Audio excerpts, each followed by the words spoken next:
الله أكبر الله أكبر.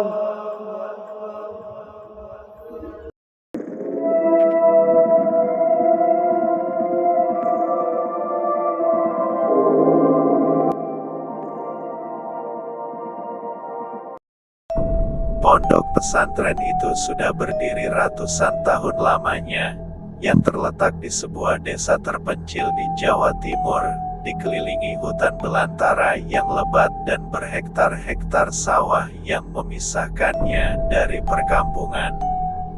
Orang tua di desa mengatakan, pesantren itu dulunya didirikan oleh seorang ulama besar yang sangat disegani.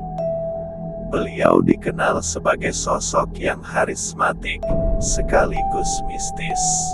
Cerita-cerita tentang keramatnya pun menjadi legenda di kalangan masyarakat desa.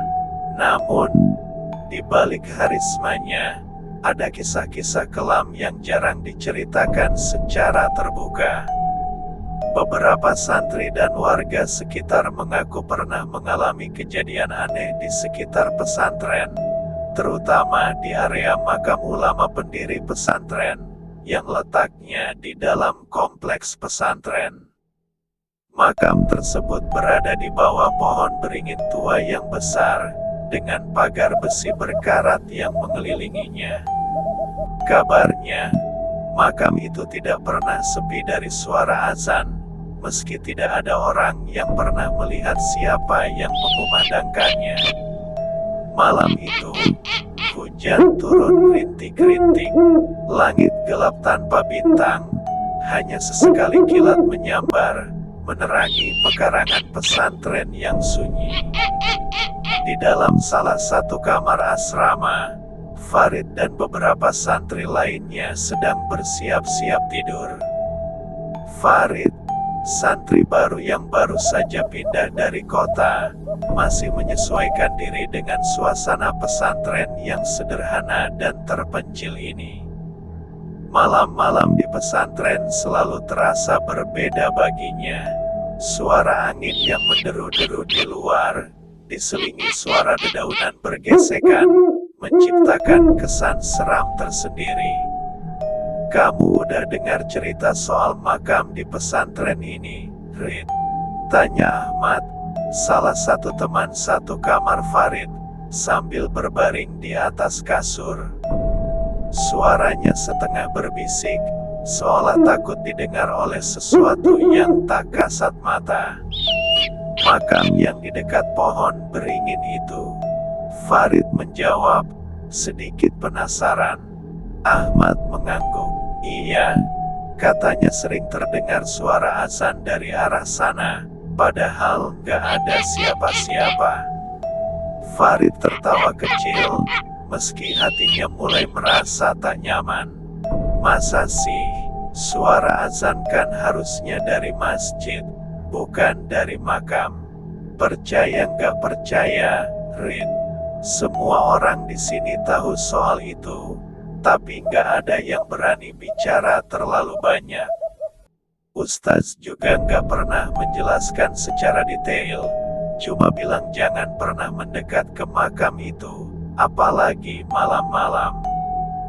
Farid diam sejenak, merenungi ucapan Ahmad. Selama beberapa hari berada di pesantren ini, ia memang merasakan ada sesuatu yang berbeda, sesuatu yang tidak bisa dijelaskan dengan kata-kata. Sejak kecil, Farid tidak pernah percaya pada hal-hal mistis. Namun, pesantren ini seperti punya nuansa tersendiri, nuansa yang membuatnya ingin berpikir ulang tentang keyakinannya. Malam terus merambat, sebagian santri sudah terlelap, sementara yang lain masih sibuk dengan hafalan Al-Quran mereka. Farid mencoba memejamkan mata, tapi rasa kantuk tidak kunjung datang. Hujan di luar masih rintik, terdengar pelan seperti alunan melankolis. Ia menggeliat di atas kasurnya, mencoba mencari posisi yang nyaman, namun perasaannya tetap gelisah. Tiba-tiba, di tengah keheningan malam, terdengar suara azan. Suara itu pelan, hampir seperti berbisik, namun jelas terdengar di antara gemerisik hujan. Farid membuka matanya dan duduk tegak di kasur. Ia melihat jam di dinding, pukul 2 dini hari, bukan waktu untuk azan. Suara itu semakin jelas. Allahu Akbar, Allahu Akbar. Jantung Farid berdegup kencang. Ia menoleh ke arah jendela yang sedikit terbuka, berharap itu adalah suara azan dari masjid pesantren. Tapi suara itu tidak berasal dari masjid. Suaranya seakan berasal dari arah luar kamar, tepat di area makam yang diceritakan Ahmad tadi. Tanpa berpikir panjang, Farid bangkit dari tempat tidur. Ia meraih jaket yang tergantung di sisi lemari dan keluar dari kamar. Langkah kakinya terhenti sesaat di depan pintu. Tubuhnya sedikit bergetar. Sesuatu di dalam dirinya menahannya untuk tidak melangkah lebih jauh. Namun rasa penasaran menguasai dirinya. Farid berjalan perlahan menuju arah makam. Suara azan itu masih terdengar, semakin jelas seiring ia mendekat. Ketika sampai di area makam, ia melihat pohon beringin besar yang menjulang tinggi, membentuk bayangan gelap yang menyeramkan di bawah cahaya bulan yang samar-samar tertutup awan. Pagar besi yang melingkari makam berkarat, menambah suasana mencekam. Farid mendekati makam itu dengan hati-hati. Setiap langkahnya terasa berat, seolah ada yang mengawasi dari balik kegelapan. Suara azan masih berlanjut, namun tidak ada seorang pun di sana. Tidak ada tanda-tanda orang yang mengumandangkan azan. Hanya ada makam, pohon beringin, dan kegelapan. Ia berdiri terpaku di depan makam. Tiba-tiba, suara azan berhenti. Suasana berubah hening, hanya suara angin yang berhembus pelan. Farid merasa dadanya semakin sesak. Ia hendak berbalik pergi, namun saat itulah sesuatu terjadi. Suara bisikan halus terdengar dari arah makam. "Kenapa kau datang ke sini?" Farid terdiam. Suara itu begitu dekat, namun ia tidak bisa melihat siapapun di sekitarnya.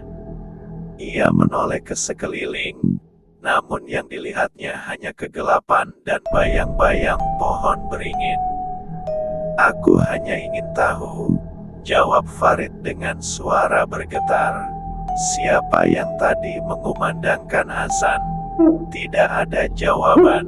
Yang terdengar hanya suara gemerisik dedaunan yang tertiup angin. Farid mundur perlahan, mencoba menjauh dari makam. Namun, baru beberapa langkah, ia merasakan sesuatu menyentuh pundaknya. Ia menoleh cepat, tapi tidak ada siapa-siapa di belakangnya. Rasa takut mulai menyelimuti dirinya. Ia segera berlari kembali ke asrama, tanpa menoleh lagi ke belakang. Setibanya di kamar, Farid terengah-engah, keringat dingin mengucur deras di dahinya. Ahmad yang masih terjaga menatapnya dengan bingung. "Kenapa, Rid? Kamu kelihatan pucat." Farid tidak langsung menjawab. Ia duduk di kasurnya, mencoba menenangkan dirinya yang masih gemetar. Setelah beberapa saat, ia akhirnya bercerita kepada Ahmad tentang apa yang baru saja terjadi. "Suara azan itu, aku mendengarnya, Ahmad. Aku mendekati makam, tapi tidak ada siapa-siapa. Tapi, ada yang bicara kepadaku dari arah makam." Ahmad terdiam, wajahnya berubah tegang. "Kamu mendengar suara dari makam?" Ini tidak main-main, Rid. Kamu seharusnya tidak mendekati makam itu. Farid hanya bisa mengangguk. Ia tidak tahu apa yang baru saja dialaminya. Tapi satu hal yang pasti, ada sesuatu yang tidak biasa dengan pesantren ini, terutama dengan makam di bawah pohon beringin tua itu. Keesokan harinya, Farid mencoba melupakan kejadian itu. Ia berusaha menjalani hari seperti biasa, mengikuti pelajaran dan menghafal Al-Quran bersama santri lainnya.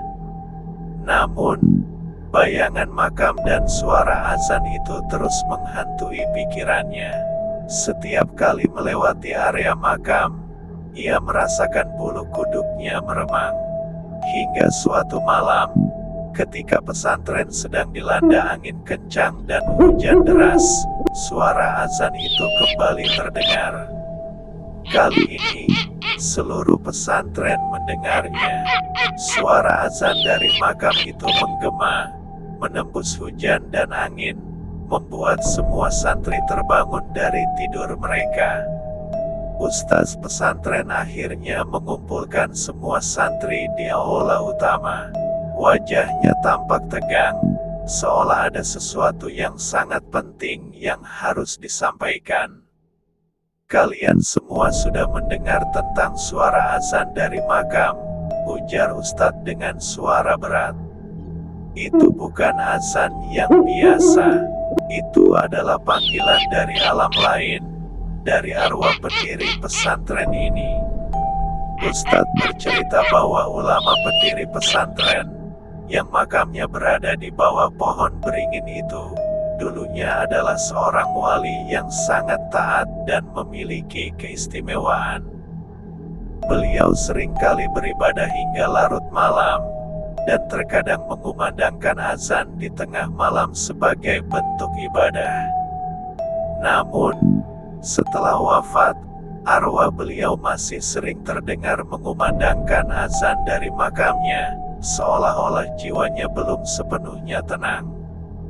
Selama azan itu terdengar, jangan pernah mendekati makam, kata Ustadz.